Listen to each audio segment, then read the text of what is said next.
सुरू कर भाषण आता.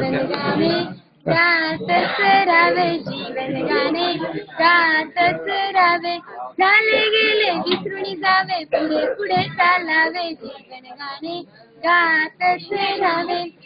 या काव्यपंक्तीप्रमाणे माणसाच्या जीवनात सुखदुःखांचे चढउतार हे असतातच. माणसाचे जीवन हे क्षणभंगूर आहे, कारण माणसाला मरण हे अटळ. आजवर अनेकांनी जीवनाच्या विविध व्याख्या केल्या. कोणाला जीवन ही एक लढाई वाटते, कोणाला जीवन ही एक सहल वाटते, कोणाला जीवन हसण्याचे कारणचे वाटते, तर काहींना जीवन एक मृगजळ वाटते, काहींना जीवन मरणाची मालिका वाटते, तर काहींना जीवन दुःखाने खाली वाटते, कोणाला काहीही वाटते. पण माझ्या मते जीवन एक संघर्ष आहे, संघर्ष.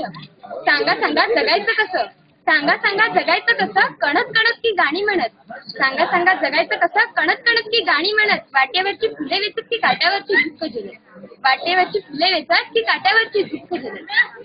मित्रांनो, माणसाच्या जीवनात सुखदुःख हे असतातच, कारण सुखदुःखांशिवाय जीवन नाही. परंतु माणसाच्या जीवनात माणसाला सुख हे अधिक हवेसे वाटते, परंतु माणसाच्या जीवनात दुःखच अधिक असतात. म्हणूनच तर म्हटले जाते, सुख पाहता जवा पडे दुःख पर्वता एवढे, सुख पाहता जवा पडे दुःख पर्वता एवढे.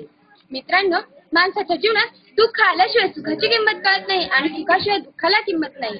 म्हणूनच तर समर्थ रामदासांनी म्हटले आहे की जगी सर्व सुखी असा कोण आहे, विचारे मना तुझी शोधून पाहिजे. मित्रांनो, जीवनात नेहमी दुःखच असतील तर त्या जीवनाला अर्थ तरी काय हो. म्हणूनच तर म्हटले जाते, एक धागा सुखाचा आणि 100 धागे दुःखाचे.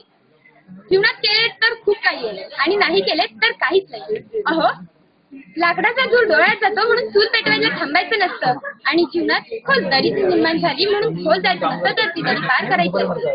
जीवनाचा अर्थ संकुचित न ठेवता जीवन म्हणजे दुसऱ्याला काहीतरी मदत करणं.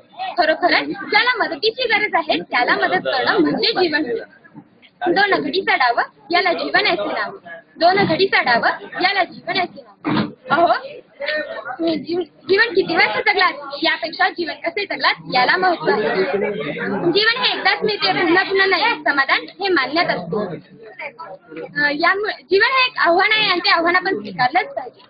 जीवनाला जर रंगभूमीची उपमा दिली तर ती समर्पक वाटते, कारण जीवनामध्ये हास्य, कारुण्य यांसारख्या सुंदर गोष्टींचा सुंदर मिलाप झालेला असतो.